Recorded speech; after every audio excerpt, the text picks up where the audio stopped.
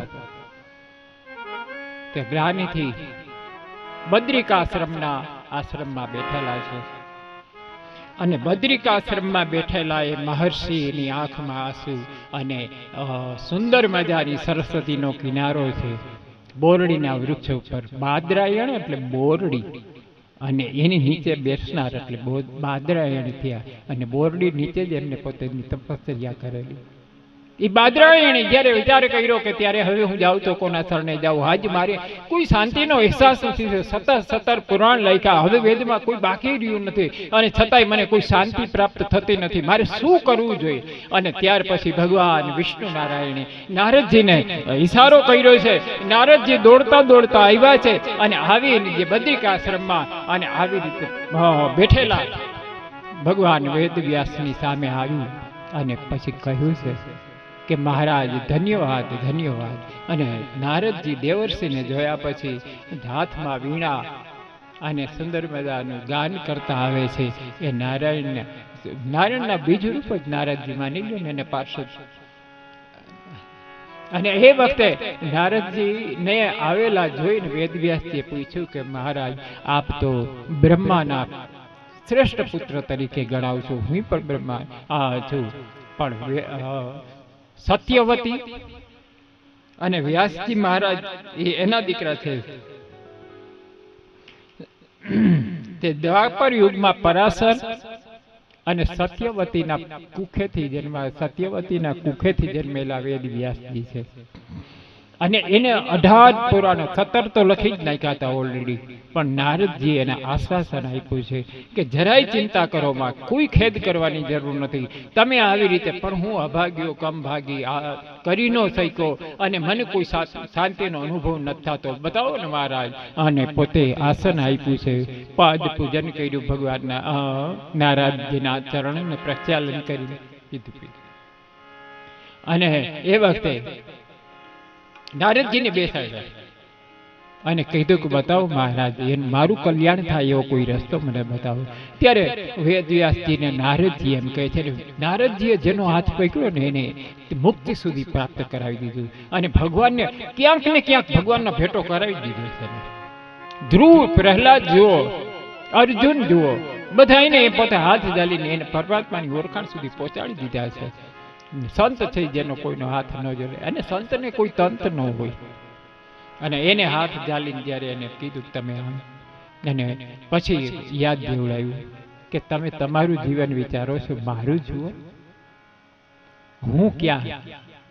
મારા 3 જન્મ હું ગાંધર્વ પહેલા હતો, અહીંયાથી મુક્તિ પામી અને ગાંધર્વી સાથે સ્નાન કરતો, એમાં હું શ્રાપિત થયો અને આવી અને મને શ્રાપ લઈ ગયો અને પછી હું પાછો બીજો જન્મ લીધો અને આજે 3જો જન્મ લઈ અને હું તમારી સામે આવું છું. પણ એ પહેલા માને એક અધમ પાપી હું પણ હતો અને ત્યારે હું બ્રાહ્મણનું ખોડ્યું હતું, શરીર સારું હતું, પિતાજી તો પહેલા વયા ગયા હતા અને હવે માતાજી એક જ હતા અને હવે મા અને દીકરો, હું નાનો બાળક, હું શું કરી શકું?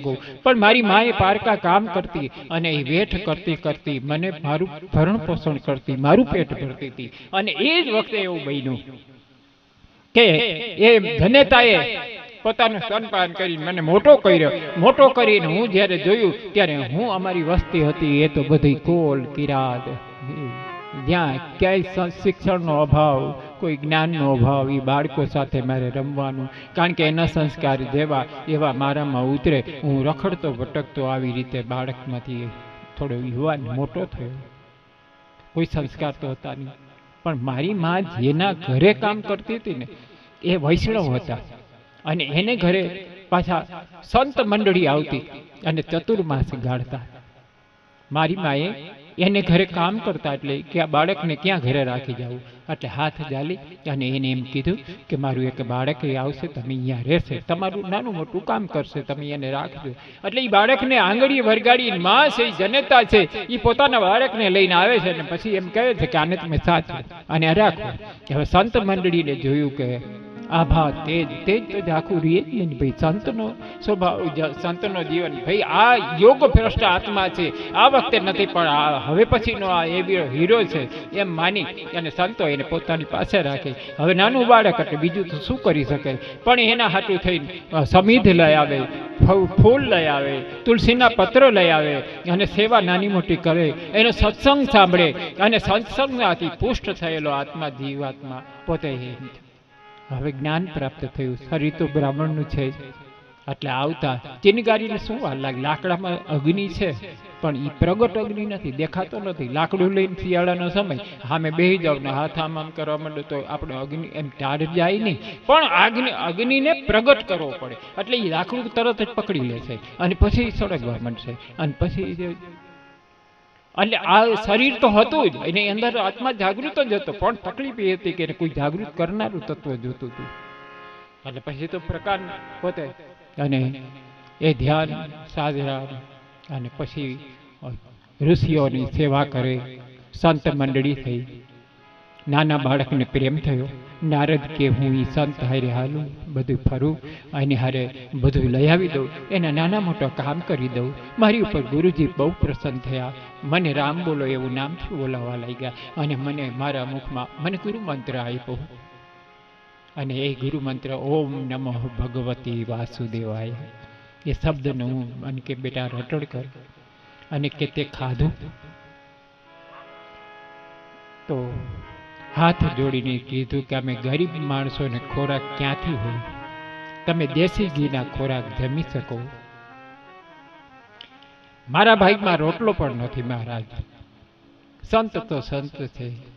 એને વિચાર કર્યો કે બેટા તે ખાધું નથી તો આટલા ટાઈમથી સેવા કરે. માં ક્યારેક લઈને આવે તો એ વખતે ભોજન હું થોડું કરી લઉં, માં થોડું ખાય અને ક્યારેક મને ખવડાવી દે, પાણી પીને પોતે સૂઈ રહી. અરે પછી તો પોતે દયા આવી, સંત તો દયાળુ હોય એટલે એને એમ કીધું કે કાંઈ વાંધો નહીં ખેર, પણ આજ હું તને હવે ચતુર્માસના સમય થોડો ટૂંકો રહ્યો છે અને પ્રસાદનો ભાગ હતો પોતે હેઠું વહી દીધું અને જાગૃત માણસ હતું એટલે વિચાર કર્યો કે જાતું આ પ્રસાદને તું ગ્રહણ કરજે, હું અમે પડિયા મૂકી આવી છીએ પણ તારે એમાંથી એ હેઠ ખાઈ લે. હવે રોજ એમ જાતું હતું પણ કે